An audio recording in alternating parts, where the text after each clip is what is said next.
As an English dub only viewer of anime, naturally my first encounter of Hunter x Hunter was on Toonami. Yes, I am a rare breed amongst the anime community. I was watching the very first episode of Hunter x Hunter, the 2011 version, and there was something intriguing about the three main characters on the ship. The characters evoked some sort of anime I have seen in the past, but I could not quite put my finger on what anime it was.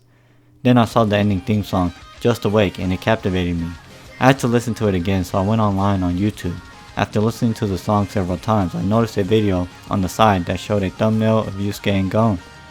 I clicked on the video, and that's when I figured out that the creator of Hunter x Hunter made my favorite anime of all time, which is Yu Yu Hakusho. Yoshihiro Togashi fashioned Hunter x Hunter to be like his previous work in Yu Yu Hakusho. He made the four main characters in Hunter x Hunter to be similar in characteristics and aesthetics to the four main characters of Yu Yu Hakusho. The four main characters have a color associated with them to distinguish their unique personality. Gon and Yusuke are green, representing simple-mindedness. Leorio and Crowbar are yellow, representing loud and obnoxious behavior, which gives the show humor. Kurapika and Kurama are red, representing a serious characteristic with feminine aesthetics in my opinion. Like if you agree. And last but not least, Killua and Hiei with the blue color representing coolness and badass characteristics. Yoshihiro Togashi was a genius to mix these four characteristics together in his animes. As I was browsing on YouTube, I was fortunate enough to find the 1999 version of Hunter x Hunter in English, and I could not stop watching the show. All the episodes made me laugh, and it was rather lovely, I suppose. Then I watched the 2011 version on Toonami, excited to see how Togashi might have improved it, and I was rather disappointed.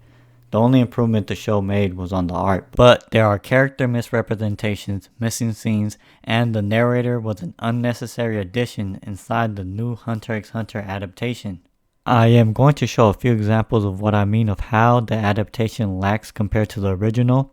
These are not going to be the only examples. There are plenty more examples you can find throughout the series. I'm only going to show a few to illustrate the main points that I'm trying to make. Here is an example of character misrepresentation, and I am going to show this by the character of Hisoka. How rude of you to compare yourself to me. Oh, and one more thing before you depart. For a magician, nothing is impossible. Why don't you shut up? You have no right to call yourself a hunter. After I'm through with you, you'll wish you'd never heard of this exam. Is that so? I'm reasonably sure I can take you all out. With just one card. Let's see you try! Ladies and gentlemen, may I present Hisoka, the greatest magician of the century, in an exclusive performance. Please enjoy. Huh?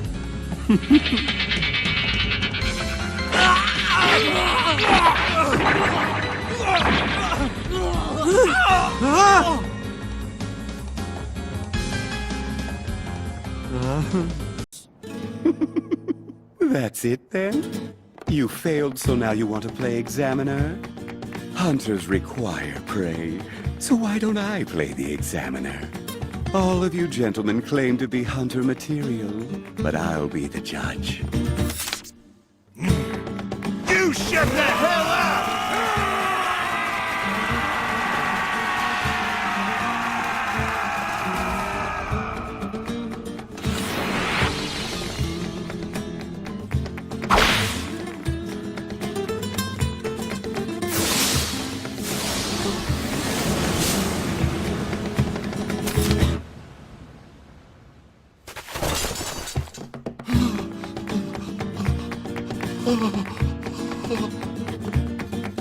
Now then.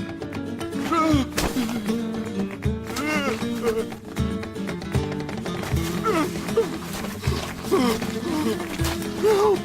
Help me! Help!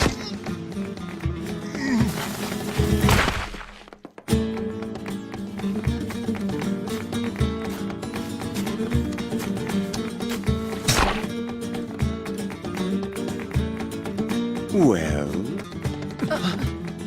how about you two? Care to play examiner?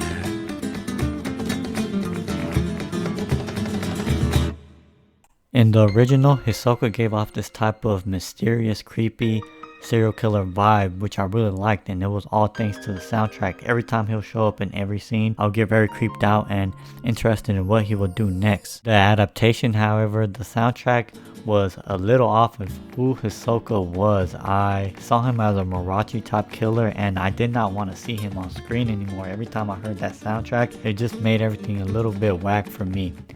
Here are some original scenes left out of the adaptation of Hunter x Hunter. In the running in the cave scene portion of the Hunter x Hunter exam, we find Kurapika lost in some sort of hallucination and then later gets smacked in the face by Kahlua.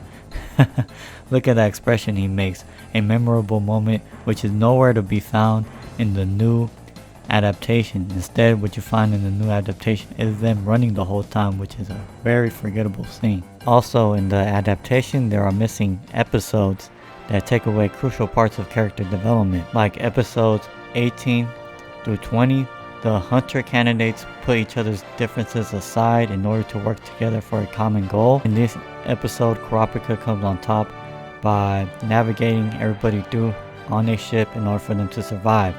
He also gets hit in the head and gets knocked out on the ship, which is another funny scene, something that you really don't want to miss out on.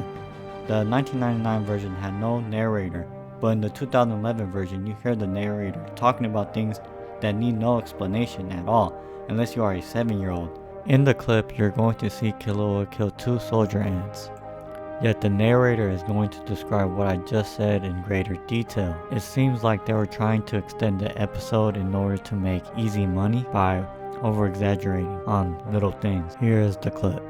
His body continued to act in a rational manner, extending only the minimum of aura that was absolutely necessary. Combining speed with the utmost accuracy, he eliminated the 2 soldier ants' options, as well as their ability to fight. See how ridiculous the 2011 version is compared to the original, but why butcher up a good show like Hunter x Hunter in that way? While Yoshihiro Togashi might have been responsible for the story of Hunter x Hunter in both of the shows, the production company and directors were entirely different in both animations. In the 1999 version of Hunter x Hunter, the production company was Nippon Animation and the director was Kazuhiro Furuhashi. In the 2011 adaptation, the production company was Madhouse and the director was Hiroshi Kojima. Kazuhiro Furuhashi was the director of my second favorite anime, which was Rurouni Kenshin. No wonder why I love the original Hunter x Hunter over the adaptation, it is because of the director. That is not to say that the director Hiroshi Kojima sucks, because he has directed some pretty decent anime like Rainbow, Nisha Rokubo no Shishin, the full name of the anime. And I only watched that anime for research purposes because I did not want to bash on Hiroshi without watching any of his previous works. I would not classify Rainbow in my top 10 or top 20 favorite anime, so in a way he is not close to the level of taste that I personally would delight. And to give a quick summary of what Rainbow was about in case you are interested in the anime, it is a non-fiction outlook about how Japanese prisoners were treated after World War II in Japan. Remember, it is a non-fiction outlook, and which means they wanted to show everything, so some images may be a little too graphic. Viewer discretion is advised. In Rainbow, the narrator effect is used as well, which lets me know that Hiroshi Kojima was behind the narrator effect in the 2011 version of Hunter x Hunter. But in Rainbow, the narrator effect is used in a well way because it is describing the emotional impact of what the character is feeling in a given situation rather than describing the event that is happening.